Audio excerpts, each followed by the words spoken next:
Welcome to Command Control Power, the longest-running Apple consulting podcast. For over a decade, we've delivered weekly episodes filled with epic tech support stories, troubleshooting insights, discussions about managing clients and businesses, and interviews with industry colleagues and vendors, all tailored for our pro listeners. We also offer exclusive content through Patreon. This private podcast feed is designed specifically for IT professionals, providing valuable advice and guidance on tackling the more complex aspects of running your practice, working with clients and employees, and managing device fleets. With a modest monthly contribution, you'll gain access to a wealth of advanced Apple expertise, meaningful connections, and a community driven by a shared passion for Apple technology. Visit commandcontrolpower.com and click support to learn more. Command Control Power is brought to you commercial-free thanks to the support of our incredible community. We extend a special thank you to our VIP Premier partners, Adigy, the leading Apple device management platform, Tidbits Content Network, Watchman Monitoring, Cirrus Partners, and Electrona, the makers of Patch. We truly appreciate our VIP supporters and all of our patrons for making this show possible. Thank you. Welcome to a very special episode of Command Control Power featuring 2 out of 3, 2/3 of our hosts here. Hey, Sam, how's it going? What's up, Joe? Feels like it's been a while. It's been a while since it was just me and you recording. Yeah, this should be interesting. And I got to see you in, I can't say where or why we were there. It's all under NDA, but we were somewhere in a state that's on the far west coast of the country.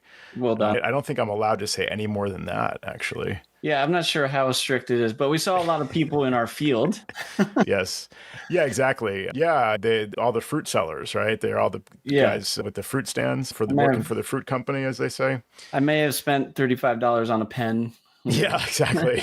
Now you're getting now you're narrowing down on exactly like who would sell a pen for $35? I have one guess. Yeah, it was a really great experience, I have to say. I was glad that I made the decision only a couple weeks ago, really, like to join everybody out there. And I'm really glad I did.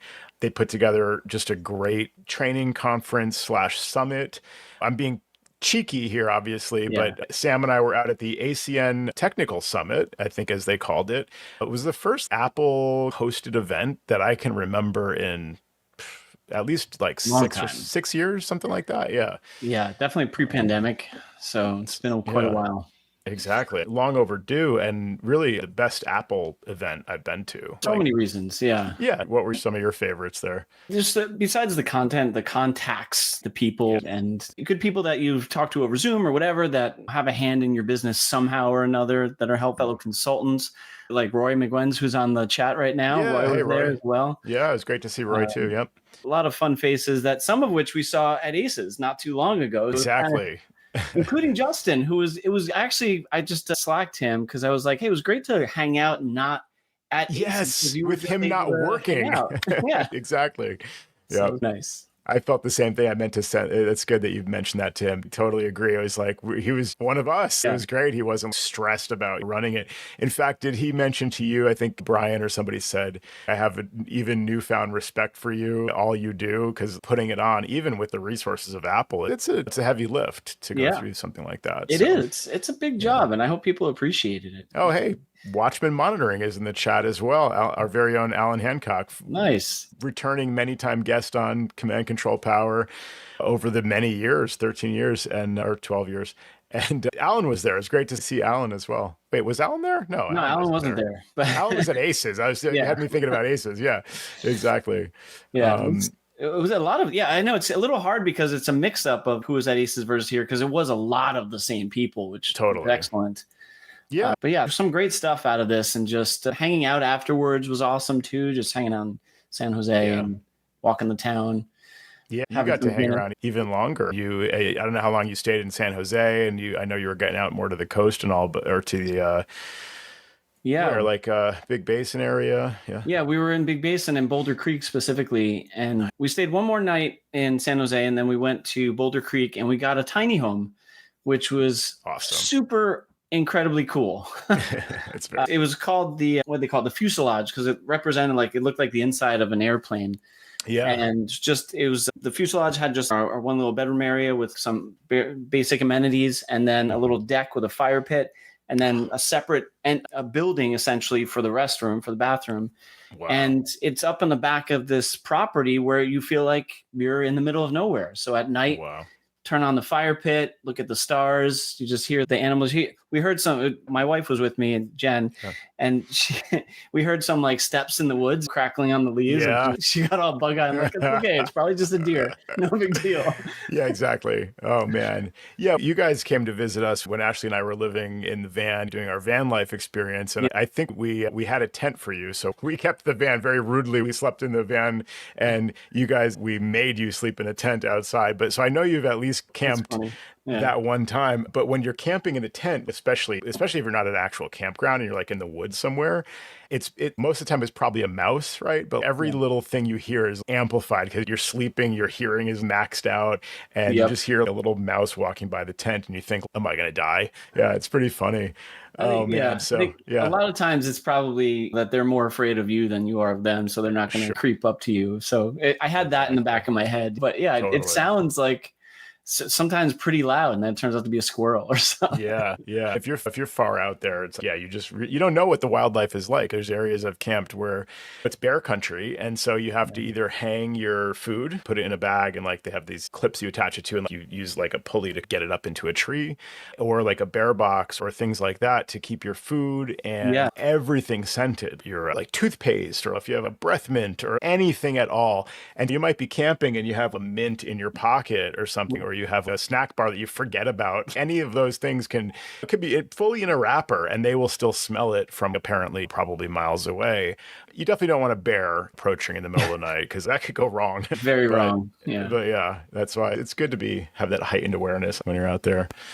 Yeah, we got some good hiking in there thanks to some of your recommendations too. So it was great. But yeah, Big Basin, Boulder Creek. Did you get a burrito in Boulder Creek? That's what I wanted to ask you. We got a breakfast burrito, actually. Exactly. Okay. It was delicious. Amazing. Yeah. So Ashley and I had that breakfast burrito like the 2 nights we were there, the 2 mornings or whatever, on a tip from somebody in the park. So then we were staying in the, whatever it is, the state park there. And they told us, you have to go to this breakfast place. And I meant to tell you guys, I totally forgot that you're going to be in Big Basin, but glad you made it there yourself. That's great. Nice. Amazing. Yeah, it's pretty good, right? Yeah, really good. What was your report? Nice. Yeah, awesome.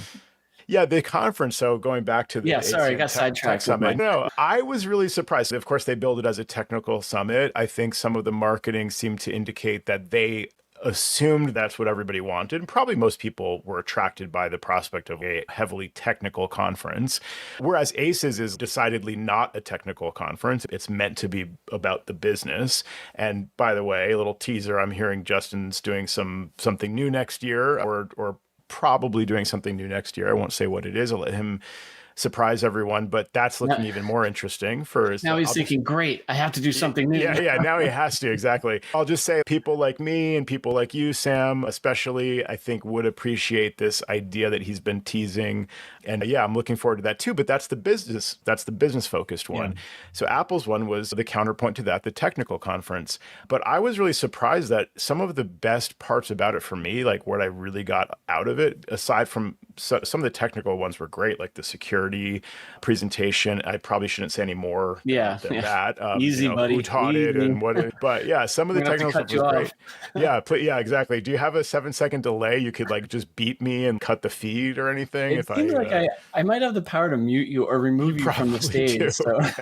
Yeah, just remove me from the stage if I go rogue. But I was really impressed with some of the non-technical aspects. There were, and again, I don't know how much I can really say, but some of it was discussed and announced ahead of time, and you can read about it. Some of the non-technical stuff was actually some of the best stuff I got out of it.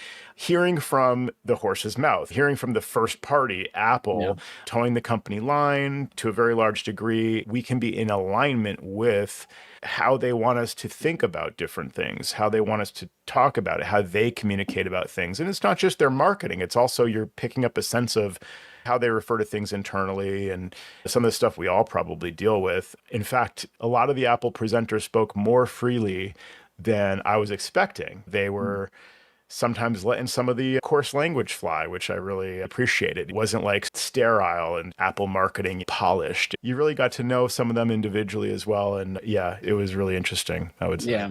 Yeah, I think that's probably about as much as we can say. But I do agree that it was great. And I wouldn't mind, like I was saying to a couple of people, like a 2-year cadence might be good. Because I think every year would be amazing, but it also might be harder for people to make. Plus, it's really tough to come up with new content every single year that's worth your trip.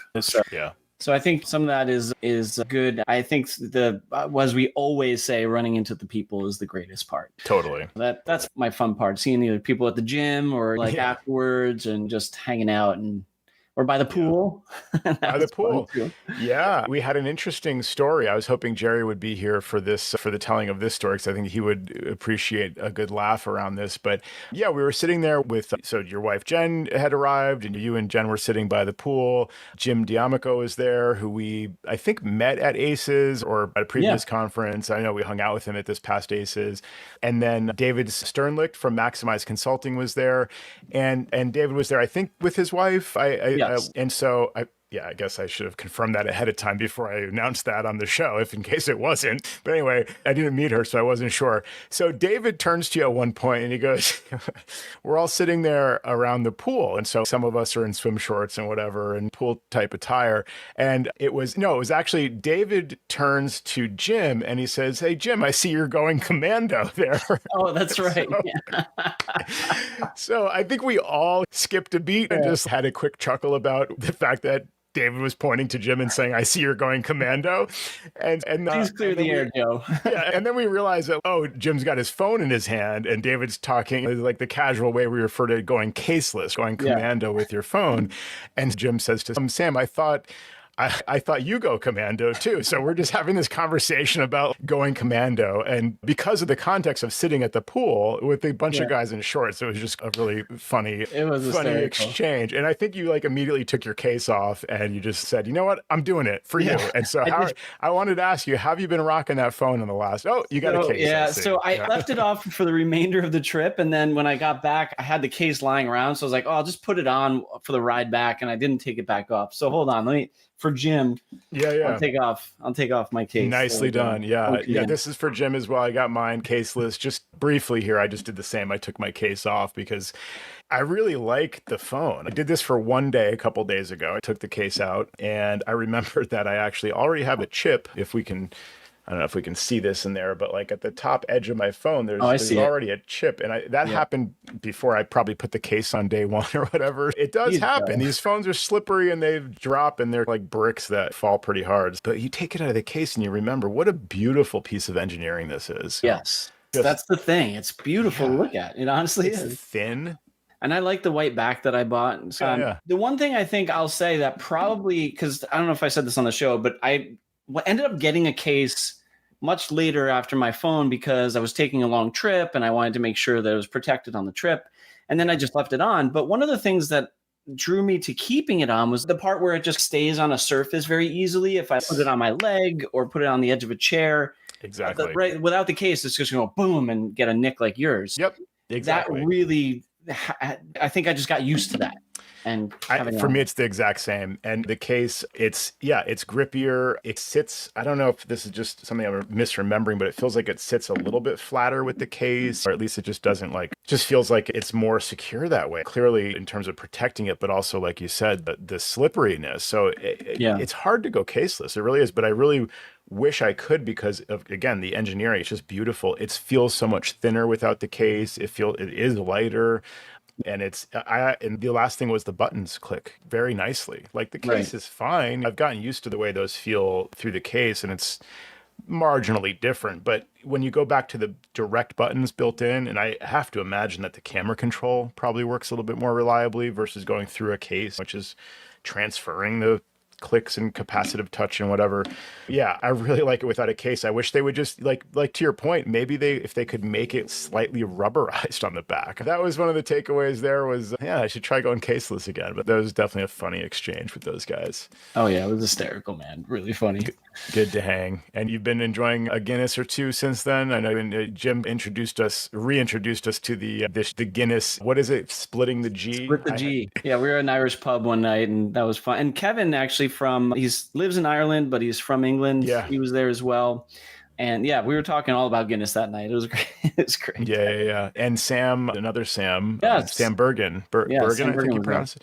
Yeah, he used to be in, I think, New York or New Jersey, and now he's in Florida as well. It's fun to see. I did training at his facility 20 years, whatever it was, like 20 years ago, practically. It was probably Nice. before I met you. Otherwise, I would have taken your class. But, Wrong Sam. Yeah, the wrong Sam, exactly.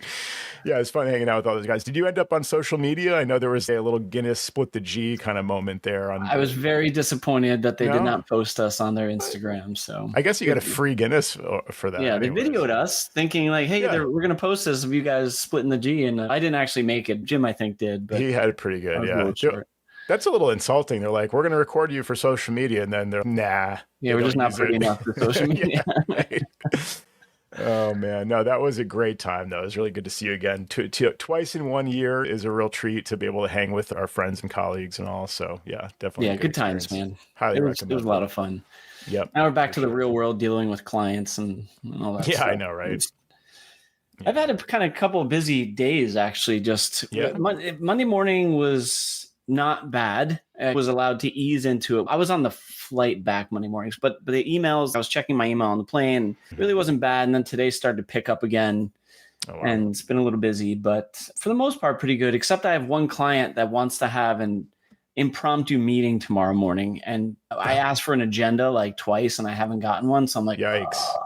What is this? That's like the equivalent of like your wife or girlfriend says, hey, we need to talk. Yeah, exactly. Like, about what? Yeah. I'm not loving, like now I got to sweat it out till tomorrow morning. Oh, man. And I asked two different times. I was like, it's all we need just to be better prepared, whether it's numbers or information or tickets. I just need something to go on and to help me sleep at night as well, to know what the call is about tomorrow. Yeah, that would be nice. Yeah. So I don't know if it was like purposefully not given or just she didn't get to reply. Yeah, that's the dicey part is you can imagine people are busy and but couldn't somebody just reply back to knowing that they want to set your mind at ease and say, oh, it's nothing big, just something about the mail server or whatever. Yeah. So, but instead it could be, like to your point, you have to prepare for anything from like financial discussion to, hey, we're hiring 50 people or hey, we're firing 50 people or hey, we're firing you or like, Yeah. I know. I have a feeling it's not great news, but I don't think it's the worst news we're going to separate. I just think it's probably some level of unhappiness about something. Oh, man. But we'll see. Let you know. And I'll probably talk about it on a Patreon show once I find out. But nice. Yeah. Jerome Potter's in the chat is actually saying, don't take the meeting without agenda. I agree, but I don't know. Something is important. So we'll see. Yeah. Yeah, we'll be looking forward to hearing the answer on that. That will be interesting. In the meantime, though, before you get into your thing, I just got to stop for a second. And this is partially to Jerry, so I'm sorry he's not here. But I am drinking a French press coffee. Very nice. So that's what's in my cup right now. I wanted to talk about it only because they're not a sponsor, by the way. But I had a French press in my camper when we were glamping. Yes, glamping. And it was amazing. Like the coffee was amazing. And I was like, all right, now I got to get one of these. And you and Jerry have talked about it for ages. So. And Jerry made the distinction between French press and AeroPress, which is what you just showed. Sorry, AeroPress, my bad. Yeah, get it straight. It's a brand name. But I'm still new to this. I know. And the French press is great too. I've used that and I thought it's nice to make a pot of French press coffee versus the AeroPress is like 1 cup at a time. But AeroPress, I get much more consistently good results. It tastes like you made your own. I like to drink an Americano, which is like a shot or two of espresso and then like hot water, which is essentially what you're making with the AeroPress. But Jerry made the distinction between that and the French press. And I don't know if it was Jerry's wisdom or Jer AI, as we like to call it, where Jerry's pulling from AI to give us some really good information about why to avoid French press. And with AeroPress, you get like the benefits and simplicity of French press, but you don't get the extraction of like certain oils or something like that. And if Jerry would show up for a show every once in a while, we could be asking him these questions live, but we'll save this conversation then for when he comes back, when he's on the next show. So that's good. Nice. Yeah, no, that's a good thing. I love the AeroPress. And I have to give you this trivia because I don't think I knew this at first, but I may have mentioned on the show before, but the inventor of the AeroPress was the inventor of the Aerobie Frisbee. Do you remember the What? Yeah, Aerobie? I It's like love the this. Aerobies. Wasn't it great? As a kid, we used in high school or something, they had the regular Frisbees, or not high school, middle school, and you'd be at a recess or something, or gym class, and you'd be throwing these Aerobies, what seemed like miles, and they just flew straight. They flew, once you knew how to do it or whatever, it was pretty easy to throw it properly and really far. Yeah, So super far. Like you throw it like a freaking football field. That thing seriously, was crazy. yeah. They were amazing. What an amazing bit of engineering. And it's like this thin, I don't know if it's metal or like a hard plastic, like core that's like very thin. Imagine like just a paper plate or something like that. But it's not shaped like a Frisbee. It's just thin, like it's practically one dimensional, like a ring. But it had this plastic, thinner, softer plastic around it. And as I remember, there was the very edge was like softer, like it would be able to move a little bit. So something about that made it just work really well. This guy just made this up and figured that out. So it's crazy. I didn't know it was the same guy. Yeah, and I remember if it went too far to the right or whatever, you could bend it and then it would go back in the middle direction. Oh, is that right? Okay. Yeah, you could adjust it if it started leaning in a certain direction. Nice. Yeah. Yeah, it's a good. Yeah, that were both really good products. It's pretty amazing to innovate in two completely different areas: brewing coffee and Frisbee. All right, what do you got? So, you were saying something before I cut you off. I was going to ask you about your new. You have a new M4 MacBook Pro. How's it working out? I guess I think this was the show you and Jerry did without me so rudely a few weeks ago, and so I was listening to your show. It's a great show. Good if you're not available, we're just going to record without you, man. No, so you got to be here. But so you used I think you used my migration assistant method. This sort of my recipe for setting it up and all, and then you waited on the Synology for a day and a half or something. Is that right? Yeah, because I couldn't get the computer-to-computer migration to go, and I was just like, oh, you know what? Might as well try the Synology. That's what it's there for. I'm not in a huge rush because I had a secondary computer as a backup. So let me just see, what this does. If I was pressed for time, maybe that would have been an issue, but it took like forever, man. It was, typically the timer says it's X amount of time and it actually boils down to a lot less. It was a number of hours, but the transfer rate was really low. It was over Wi-Fi. Yeah. It's good to give those types of things a run on your own stuff just to see what the pitfalls are. I was okay with it as an experiment. Yeah, great opportunity to, like, as they say, test your backups and test, what it really means. So you can communicate that to a client too. If you know that they have a Synology, that's what's expected, which we all probably knew anyway. It's going to take hours upon hours, if not days. Yeah. And so it's good to actually test and have the experience. But my curiosity also was, did you have to do anything special to connect to the Synology? Because I've had cases many times in the past where trying to do the same restore from Synology, it actually wouldn't show as a source, or it would show as a source and then we'd connect and move forward, but it would never finish calculating the stuff to transfer. And then it would either never finish that, or if when it finally did and you started it, it was too late at that point and maybe it had unmounted. It was just it would behave very strangely until I found this recipe for getting it connected reliably. So did you have to do anything weird to I didn't. Besides the time, it wasn't, at least not that I can recall. It's been a little while now, but I think new things have entered my brain and that is now shifted to somewhere in the back. But from what I recall, it was just slow. I had to authenticate to connect and it would show, and I was able to find my backup and restore from there. What did you see? What was your... Yeah, there was some weird issue where you'd think it just shows up on the network as a source for Migration Assistant. And in several cases, I think it does. In other cases, like you go to connect to it and then you have to put in the password and then it doesn't actually connect. And in other cases, you put in the password, you connect, you see the backup sources, you select that particular backup that you want to restore from. And, what I always do is I wait for the calculation to complete. So I don't know if you do that typically. That's part of my kind of standard recipe, even going Mac to Mac. Yeah. You leave it on that screen where it's your user account, system, files, applications, whatever. And it's slowly adding up and you see the numbers increasing. You see the little spinner for a while. Eventually you see none of the spinning gears. And at the bottom, it goes from saying calculating whatever, I think. And then it'll say such and such amount selected, such and such available after transfers. Once you see the total of what's selected, then you proceed. So with Synology as the source, I'd go through that process, I'd wait, and it would either never complete, or maybe I just wasn't patient enough after waiting hours in some cases, or it would get to the thing of this is how much is selected, and then you'd continue, and then it would, like, at that point not be able to actually start the migration. So for whatever reason, the Synology was like either too slow or unmounting or not mounting successfully or consistently. So what I found was like using the rest of my little recipe where I would first create the user account like you did, create the temp user, and then update the system, and then use Migration Assistant from the utilities folder. I would do all that. But before I opened Migration Assistant, I would manually connect to the Synology using SMB, connect to server, put in the SMB address with the IP address, mount the server, actually double click on the backup source that I wanted. So that would mount the disk image of the sparse bundle from that backup. And then I would open Migration Assistant, and that source would be right there on the first screen. And that seemed to work more consistently. The other thing I did with the Synology was I would change the hard drive like sleep time to the maximum, which is like, depending on the model, it's 4 hours, something like that, maybe longer. Yeah, okay. And it seemed, why would the hard drives go to sleep if there's a migration in progress, if it's reading from the source or just actually transferring from the source? But for whatever reason, until I did that, in a couple of cases, it timed out. It just didn't finish. So it's really weird to have to go through all that stuff because it was supposed to be a supported feature. But I don't know about you, but we've been telling clients for all of these reasons, we do not support Synology as the time machine destination anymore. Yeah, just not reliable enough. Yeah, the setting of the sleep is interesting too. I didn't have to do that, but I understand the concept of that. That's like a good fail safe just to make sure that doesn't like just fall off.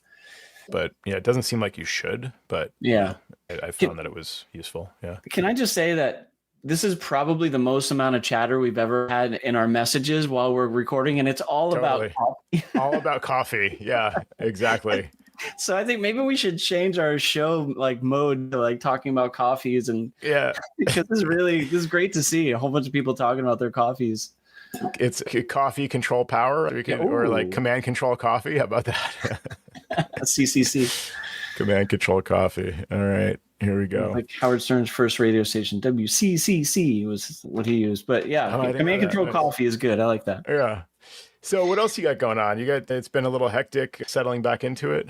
Yeah, I actually have a kind of a good billing story. It's not like a great story, but it's good in the end that we had this, because as I've been talking about on different shows, we've been slowly moving even our legacy old clients that like we use this magic number that we used to talk about years ago. Like some of them that we either didn't do a lot of work with or they were small at the time. We just kind of left them alone and didn't move them. And I've really been pushing this year to increase our revenue and changing. So one of our clients, they had actually it's one that my daughter was working at over the summer and helping kids with special needs and things of that nature. They had a small like core office and then a lot of people working like my daughter was to do helping out with the kids, and some were certified and others were just assistants and things like that. But as a result, they had lots and lots of email addresses, like 100 and something email addresses, but only 15 real full-time like employees.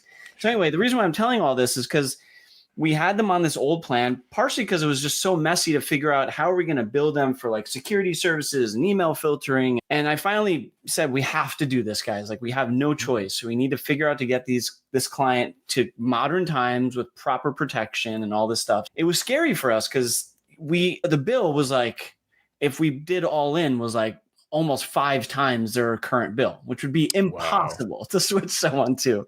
That's how old they were. Can I ask you, Sam, do you have a spreadsheet for that, or how would you calculate? Like you said, the price would be like, so is that based on like just a like number of users and that's it kind of thing, or? Yeah. So we did do a spreadsheet actually so we have 3 different buckets for our spreadsheet: per computer, per mobile, and per user. Okay. And then we put in calculations of what each of our stack items costs, like whether it's Jamf or Adigy or this or that, Electrona patch. And so we put in that, and then we basically, so in the spreadsheet now we can say, all right, they have 20 users, it's 20 times X, it does the calculation, and we see how much we will pay per client. Got it. And then we have our calculation of what we bill per endpoint or per user, and then spits it all out. It's actually pretty good. Yeah, I like that. And so it took a little while for us to get it right, to be honest, but now it's working really well as like a machine, like it works. Nice. So the calculation, like I said, because of their 100 and whatever users, they didn't have computers. They were just workers that had email. And according to that calculation, it would charge them a whole X ton of money. So anyway, we were able to adjust it a little bit to make it a little bit less crazy because that would never work. Yeah. But we ended up we raised some of our costs too, but their monthly went to like approximately, let's see, I think 3 times their current amount. Wow. And we only ended up paying, I forget it, with our services that we were paying for wasn't that much more. I don't have the percentage in that one. Sure. Sorry. But your costs go up to provide the service, but 3x but not nearly as much. Yeah. And it worked out really well, and they're happy. We negotiated a few different things and they're happy, and they asked us to lock it in for 2 years. And I agreed to that because I was like, you know what? That's fair. They're like, you guys are killing the price now. Can we get a little reprieve so it doesn't go up again? They wanted 3 to 5 years. I was like, I can't do that, but we agreed to 2 years. And and it worked out well. And they're happy to be going towards it. They're not like pissed off. They know they need it. When I don't know if I talked about this on the show, but when my daughter first got her email assigned there, she immediately got like spam and phishing. And because I was brand new email address. And I told them, like, guys, this is what happens. This is why we need to do this. Yeah. And it was like from the owner that said, give me your cell number and stuff. So it was obviously really bad. There's yikes. Yeah, it's horrible. And part of that was our fault for just saying, how do we do this? And we stammered on it for too long. Yeah. And anyway, long story short, sorry to drag it on, but we got them to modern times. We're billing them nicely. It's a nice little revenue boost.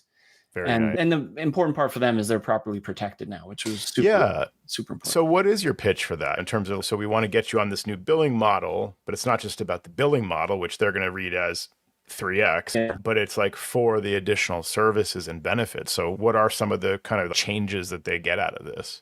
The end user security training is always something we like. Listen, your users could fall for this pretty easily. Yeah. And then they're going to give their password or whatever. And part of this is security awareness training where they have to go through stupid little videos and stuff. But if they then fail a phishing test, then at least it's our protected test. And we go, okay, you failed. Now you need to try again. You got to get retrained. So it helps them become aware and a little bit more hypervigilant about what might happen to them. Nice. And then filtering out of emails so they don't get all that junk. And he's like, I get a ton of junk. I'm like, exactly. Let's get rid of that. We can help. Yeah. So he was very open to it. Like he knew it. And he was like, all right, we got to spend the money. Let's do it. And I was very shocked, but very happy.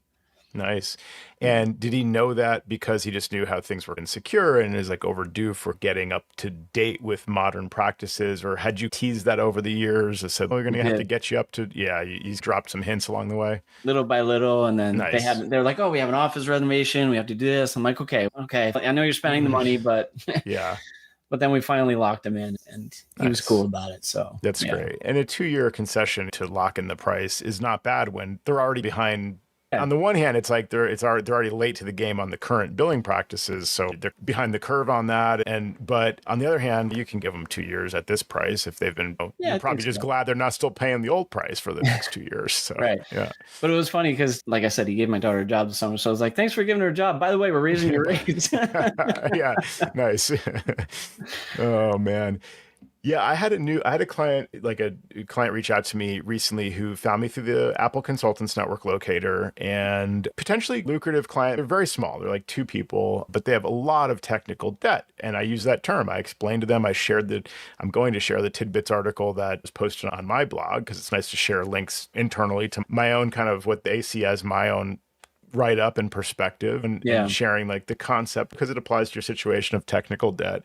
And they're describing they have airport extremes. And I'm like, oh yeah, I did see one of those about a year and a half ago. And I had not seen a client with that still in use for probably the previous 5 years to that. So these are very overdue for replacement, like insecure, slow, whatever. That's just one example. It's like in their big home and home office, and outdated like e-commerce platforms for their online sales. And half the sites are basically offline because they were under a DDoS attack and like they haven't really dealt with it. And they don't have their email configured because their Mac is so outdated. It's from 2015. It can only run like Yosemite or something. And so they, I guess, were told by a previous person or tried or whatever, couldn't set up the email service on the existing Mac, and or it was too slow to actually deal with the fact that they had received received like tens of thousands of emails on a different attack. And so it's just, they're just like left all this stuff going for years and years.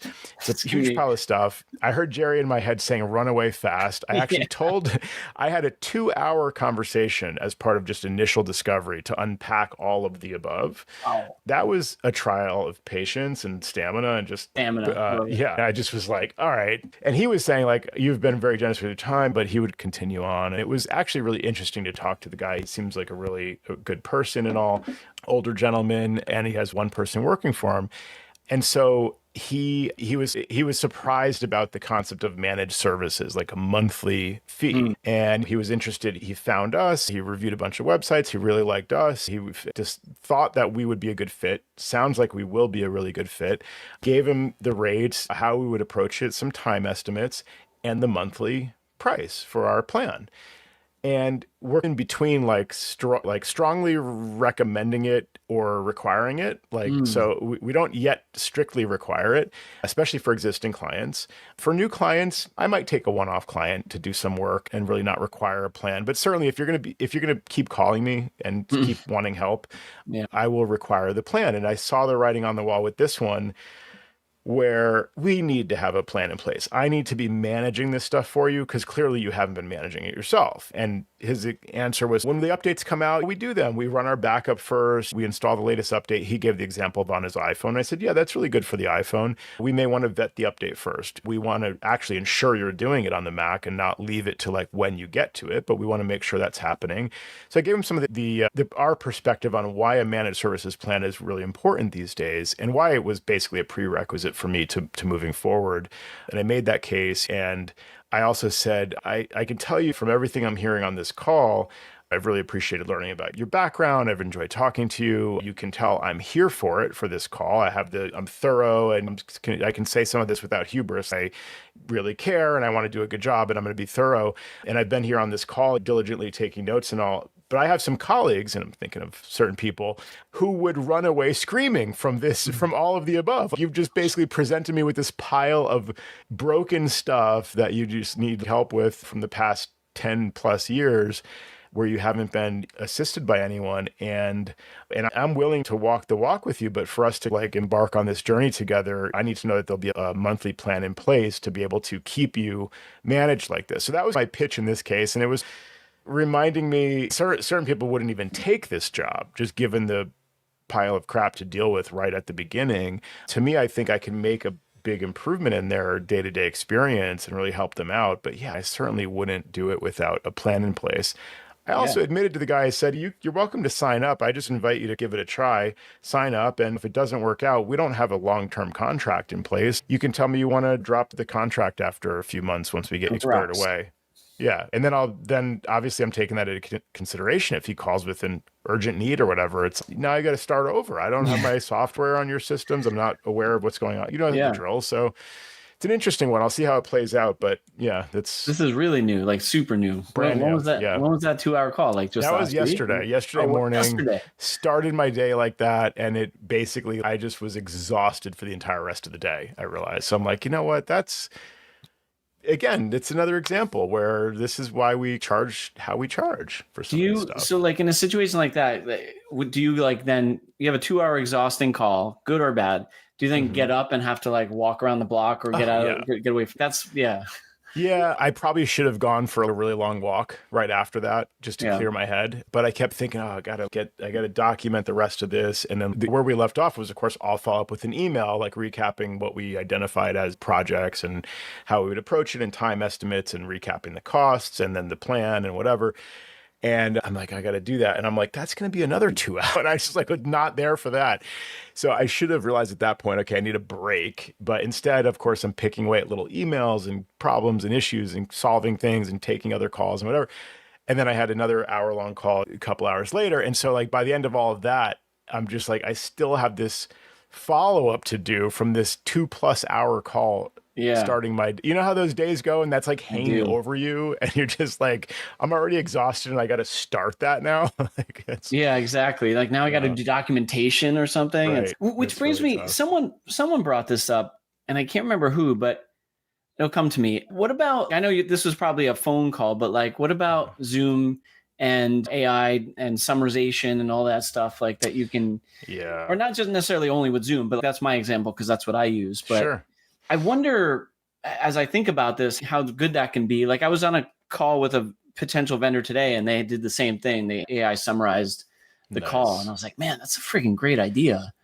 If you've got 10 minutes, I hope it'll be 10 minutes. I've got a whole company phone Saga story, which kind of relates to this because RingCentral has that feature. And I use RingCentral like Jerry does now. Yeah. And we've both been using it, I think, for a long time. And Jerry has sent some of those over to me and they're fantastic summaries. It's basically, it's like pretty close to what I would want, like what my documentation to look like. Yeah. And I'm like, I need to do that.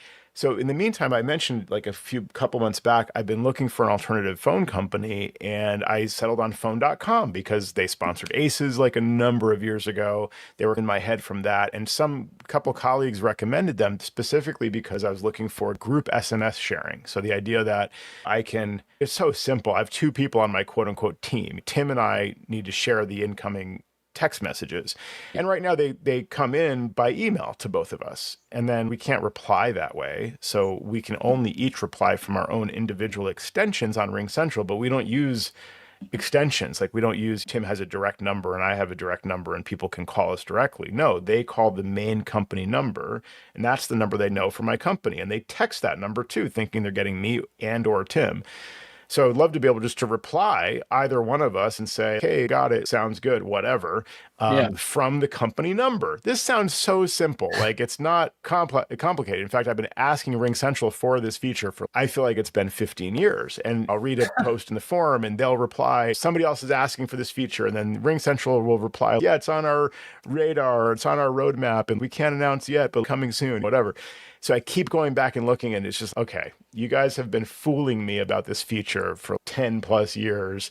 So I'm going to jump ship now. You're just not doing it for me. Yeah. Okay. So then I decide on phone.com because other people recommend it and because it can do this feature. So then I sign up, I test out phone.com, I sign up, I jump in head first. I prepay for a year. I'm like, this is going to be great. Wow. And then it turns out that the SMS, like group SMS feature is in beta in their iPhone app. Like it's on the web, that's fine. Okay, cool. But I need it on my phone too. So it's in beta. So they have a test flight like beta that they invited me to. Fine. That's great that I can like have access to it, but I don't run my business on beta. Unlike some other people we know who love betas. A lot of our colleagues are all in on betas. And that's fine. I'm doing iOS 26 beta right now. That one I understand. I mean, it's probably mature enough now, and I want to see it too. So I'm going to probably do that pretty soon too. But signing up for a new phone service that has a feature that's the whole feature I need, and that's in beta or requires me using the beta version of the app to do it. And then if there's an issue. When was this? Well, sorry, not to interrupt, but when was this? I feel like I know this. Yeah. We talked about this a few months ago, I think. Yeah. So that was where I left off. So I thought, all right, let me just let this feature mature. Okay. But meanwhile, I don't know. I jumped in feet first and I probably should have tested out first and said, okay, when you guys have this out of beta, let me know, and then I'll sign up. But I was like all excited to get this going, and then it was like too good to be true. So meanwhile, I'm working with a new subcontractor, Julian, who's been awesome. I actually met him at ACES. He reminded me a lot of myself. I think he's 8 years in or something to his business, maybe longer. I don't want to misspeak, but he reminds me of myself at that stage, just exploring managed services and like he's showing up for business conferences, things like that. He's moving things forward and he just, for some reason, reminded me of myself. So I thought, and he's like nearby. So I thought let me see if we could work together or it could be a subcontractor. So it's been going great for the last several weeks, couple months maybe. And he reached out to me and he said, hey, I heard you on the show. And if you're listening, hi, Julian, by the way. I heard you talking about your phone issues on the show. And I was just looking at this for a client. And is this what you're looking for? He sends me a link to RingCentral. No way. And they have this thing called Advanced SMS Inbox. Okay, I'm reading this and I'm like, yeah, this is exactly what I want. Group SMS, sharing of the main company number inbox. Of course, they have AI and all these other things that I'm not even looking for, but maybe would be helpful. But the main thing is it achieves the goal of the thing I've been looking for through RingCentral for 15 years. They're like, hey, announcement, advanced SMS inbox. And I hear it through a friend, not RingCentral. So I dive more into this thing. We got to wrap this up pretty soon. But basically, I go to that site and it says contact sales. So there's no in your account, you just flip a switch or set it up or agree to it or whatever. So you got to contact sales. So I'm like, I'm not contacting sales. I'm already a customer. This is ridiculous. So I go in, I can't find it anywhere in my account. No way to turn it on under SMS, admin portal, whatever, nothing. Then I go to the admin portal, I go to account and then billing and then purchase. And then I searched there for the thing that they have at the top of that web page. They call it this feature name, Advanced SMS Inbox. So I searched for that phrase and it brings me to B Texting Advanced SMS Inbox. So it's this like other brand, B Texting, BEE, like really B Texting, like the birds and the bees or whatever. B Texting, I don't know. So it sounds like a scam. It sounds like they're keyword squatting on this quote advanced SMS inbox feature. This who knows who B Texting is, right? I'm looking them up right now. Yeah. So you got to check it out. So then I'm like, all right, this is getting weird. I try to learn more about this. I do actually find that app under RingCentral sells directly. So I'm like, okay, so this B Texting is actually sanctioned by RingCentral. So this is not a scam, but what is this? I want the RingCentral feature called Advanced SMS Inbox. I don't know about B Texting, right? Yeah. So I'm like, all right, what would Jerry do, right? I go to the main home screen and ask RingCentral's AI, because there's a little chat thing, how can we help, right? I'm like, this is not going to go well, but let me ask them. I asked them about advanced SMS inbox, right? So they responded, they go, RingCentral's advanced SMS inbox powered by B Texting, in parentheses, enhances customer engagement and streamlines communication. It offers shared SMS inboxes for team management, cool, mass texting, automation, automated replies, reminders, follow-ups, whatever, and even payment requests. You can assign licenses via the admin portal and access it through the RingCentral app, desktop and web, or the B Texting mobile app. So it's not built into RingCentral's app. It's a separate mobile app from B Texting, but it is integrated through the RingCentral desktop app. I learned all this from RingCentral's AI. So I was actually very impressed with the fact that's exactly what I wanted to know, and they informed me. Is this part of any acquisition or buyout or something where, it sounds like when they say powered by, like I was like, yeah, exactly. I think they maybe they want to. My guess is that RingCentral gave up on developing this feature after 15 years of trying, because I've always wanted this and they've never supplied it. And they figured out that B Texting just has this ability somehow. And so they just integrated that. And if you go to B Texting, they say, here's our pricing, and RingCentral people click here. So we're going to give you a special deal if you buy it through RingCentral. And there's a separate integration, but they also work independently still. So maybe ultimately RingCentral will acquire them. Yeah. That was all very helpful though. And actually the AI also linked me to this article, like with more information that I could not find on my own about how to actually do this, how it works in the portal, like what after you set it up. So it's super helpful. And basically where I'm at now is I'm probably going to just go back to RingCentral, add B Texting, which I don't want to spend more money, because actually I wanted to save money by switching away from RingCentral to phone.com and get the feature for free. But it's in beta and we've got to learn a new system. So I might actually just stick with RingCentral, add B Texting.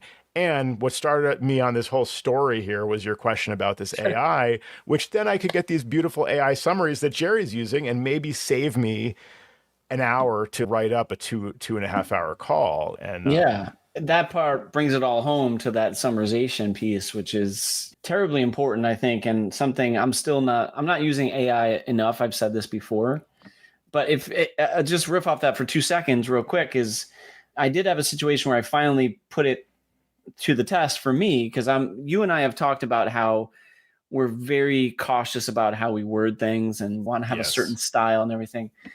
So I had a client, this is a longer story that I'll talk about another time, but basically they wanted to know why was their sonic wall good? Why did they need this firewall and everything? I'm like, really? You've had one for years. Come on. But so I woke up at early in the morning in California when we were still out there. The client had emailed me much earlier, and I was like, I got to respond to this quickly. So I'm still like bleary eyed and I'm trying to reply about it. And I was like, this is taking too long. So I went to ChatGPT. I was just like, why should I have a sonic wall firewall specifically? And it just showed up this perfect summarization, exactly how I would have written it. Wow. And bullet points. And I was like, copy, paste. I was like, nice. I barely changed anything. And it was just like exactly almost to the point of the only thing I did was it had bullet points and then in summary, And I put the summary at the top because I felt like it perfectly encapsulated what I wanted to say. But if you wanted more detail, here are the bullet points. Okay. So I switched that up. But minor change. Yeah. That's great. But it shut him up. He stopped. He's like, all right, sign it. I was like, let's do it. Okay. So you said it was exactly what you would write. Do you how often do you use ChatGPT? Do you feel like it's getting to know what your writing style is, or is this just luck of the draw, kind of thing? I'm using it a little, but definitely I feel like it was an easy situation or easier situation, maybe that because it was purely factual. Yeah. Whereas like a reply to something like an angry email or something like that could be more difficult to have your tone. So I felt like this one was an easier win just because it's sure, here's what you need and here's the information. So okay. That makes sense. Moving forward. Yeah. But no, that's a great, perfect use of it, though. Is just why am I having to do the basic research to answer the question and then format the answer and all that? It's like you said, it's a technical, pretty simple question answer. Now, it was totally wrong. No. How do you know? You obviously know about that subject, so you can read what it says and be like, yeah, I agree with that, and send. Yeah, it was definitely had to read through it for factual information, but I knew what I wanted to say. It just would take too long to literally, I had not even put on my glasses yet. I was trying to type and I was like, this is not going to come out. Have you seen friends who are using this thing? I think it's mostly, I don't know if it's only for Google Workspace or Gmail accounts, or maybe it's broader than that, but it's called Superhuman AI. I have heard of it. Yeah. It's just basically for email. So you get a response, you get an email, and you can I guess tell it how you want to respond. Tell them this is a good idea, but we're too busy right now, but do it nicely. It's like that kind of thing or whatever. Yeah. I have heard of this because when I went to search it, I saw that I clicked on a link before. Okay, nice. Yeah. I have heard of it. I don't think I paid. It was probably during a show, and then I just didn't look into it further. Yeah. This reminds me, I should move forward on the RingCentral thing, because my only hesitation was, well, for one, the fact that I was going to be traveling for 10 days with the Apple training trip inside of that time. Say no more. And the cost. I'm going to be paying for this texting $30 per month per user, I think. And there's 2 of us, and it just seems like a lot of money to have literally just to be able to respond from my main company number. But I guess it is what it is. It's what you've always wanted, Joe. It really is. I know. Exactly. I should be just give me that it's a steal at twice the price or whatever. It's just, but I think what I might do, because I've also already prepaid for phone.com, stupidly thinking oh, this will save me a bunch of money if I lock in this price and prepay for a year and get a discount. Even the monthly price at full price versus RingCentral was much cheaper than RingCentral, but RingCentral has, I have to say, been very reliable for me, and they have these great AI integrations, which are actually useful, as you guys are proving. So I guess it's worth paying for, and maybe I should just talk to sales and I'd be like, hey, sales, I've been a customer a long time. I want this one feature I've been asking for. Give me a break. At the same token, you should probably call phone.com, ask them for a partial refund. I might do that, or I was actually thinking I have a phone number. This gets into a whole security conversation, but I think there's a benefit of having a non-published phone number, basically. Also, just the backup of I have a VoIP service that's not my company number and not my cell phone. Just because I've already paid for it, I might just keep it and port an existing number that I have that's a really cool number, actually, that I think I want to just What's the number? I'm not going to share it, but it's a secret. It's super secret scroll number. But yeah, so that reminds me though, that thanks for letting me share that saga of my phone system, because I may have to move forward on that now. That's what we're here for, Joe. It's the couch we get to lie on and talk about our problems. Totally. The group therapy. So speaking of saving money though, by calling the vendor, you just did that with Optimum. Is that right? Just to share. Oh yeah. Sorry. I know we're wrapping up here, but yes, it started because Jerry, and again, it stinks that he's not here because I've talked about him a couple of times, but he had mentioned that he was getting a great deal on his fiber, and I was like, oh man. And then you had said you were paying a really good price, and I was like, I'm getting ripped off over here. Yeah. I called up Optimum, and they lowered my price from $85 a month to $50 a month, which is that's a great savings. What? I know, and I was just like, no catch. He's like, no catch. I'm like, why? And then I just got I get annoyed every time. Like, why do I have to call you guys? Why do I have to say, pretty please lower my price? I have it like literally a 6-month reminder in my reminders app just to call them every once in a while. Yeah, like, hey, exactly. got any deals for me? That's on you. Yeah. No, the only thing they lower without asking first is the quality of service.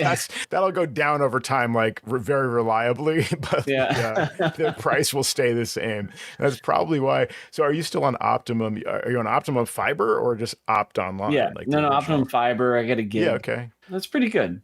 But this is where Jerry would say it's important to get your fiber. So because he's not here, somebody has to make that joke. Yeah. As well. No, I'll share mine because I live in this glorified college dorm living arrangement. I think that's why I'm getting a crazy good price. I have fiber internet from a local company called Quantum Fiber. And I think they're like part of CenturyLink or whatever. But anyway, the fiber service is 1 gig symmetrical, 1 gig up and 1 gig down for $35 per month. That's insane. So, I know. That's insane. It's insanely cheap. I've never seen that before. $35. Yeah, maybe next time I call Optimum, they'll lower me. I'll be like, I have a friend that's paying $35. Can you match it? Yeah, exactly. Yeah. They'll just tell you to move to Boulder and get, you know. But yeah, Jerry was paying, he shared with us $85 a month for 2 gigabits, 2 point something gigabits down. But he only gets 290 megabits up. So it's interesting. It's not symmetrical, but I guess that's Xfinity where he. Yeah. The reason why I needed symmetrical, the reason why I even moved to fiber originally also is because I had these massive uploads at one point and they were like gigs and gigs of data and I just needed something better than what I had. So thankfully I got symmetrical, but yeah, and it's helpful in that situation. Yeah, for sure. Mike Kingsley's saying $50 is good.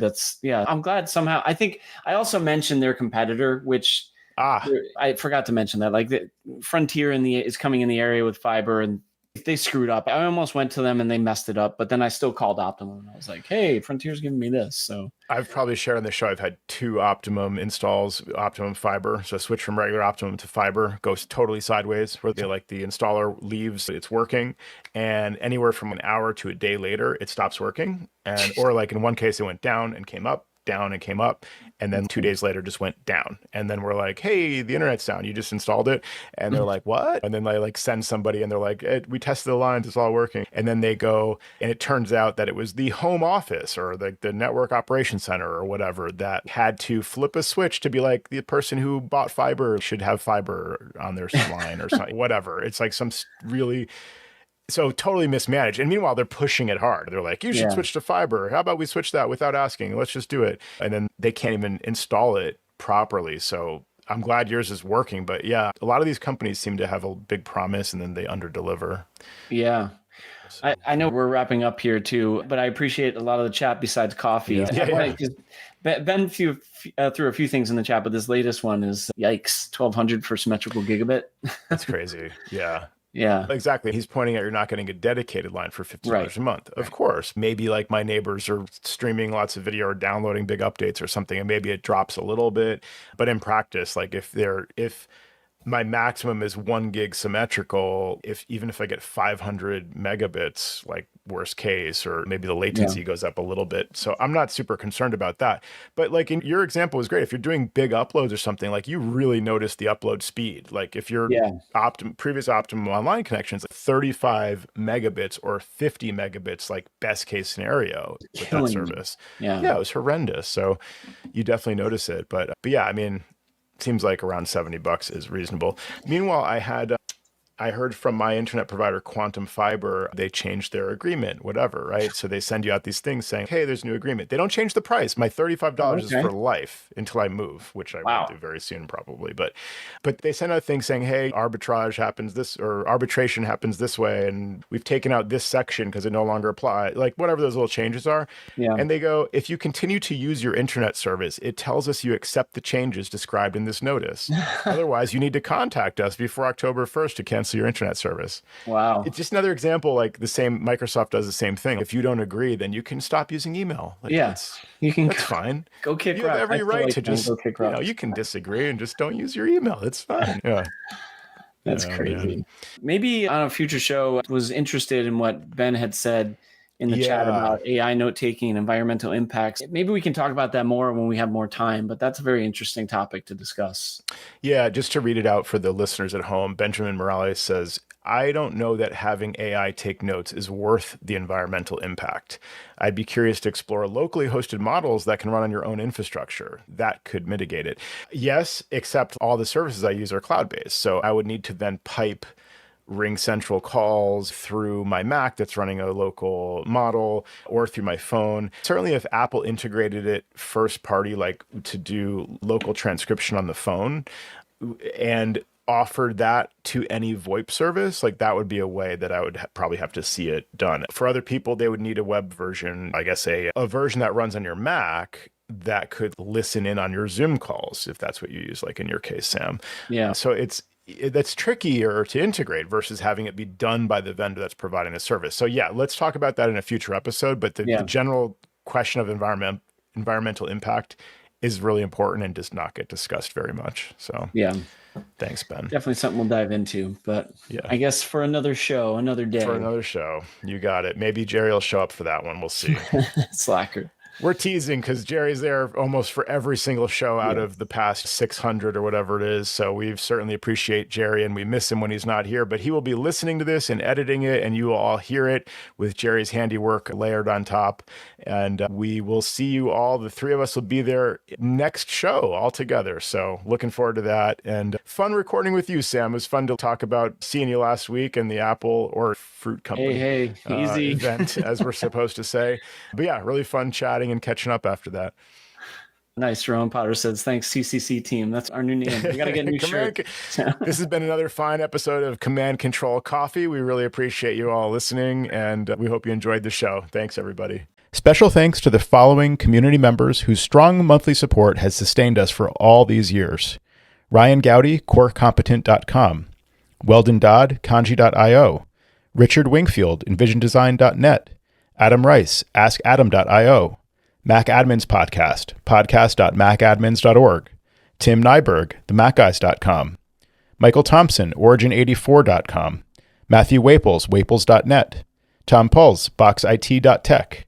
Jerome Potters, PITPro.nl. Steve Sorbo, MacSOS.biz. Andy Espo, CallAndy.com.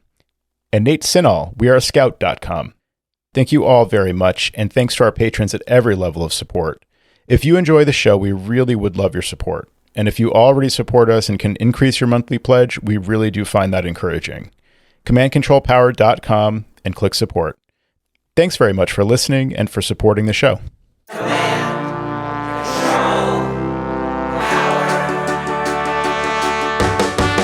Jerry does his voices of customers of all kinds. Am I on the cloud? Joe spins his deeply detailed yarns all the time. I have a whole story about this. Sam is on the road again, phoning in from a hotel. At least we know where I am. Half a century combined of Apple expertise right now. Right now. My Mac is slow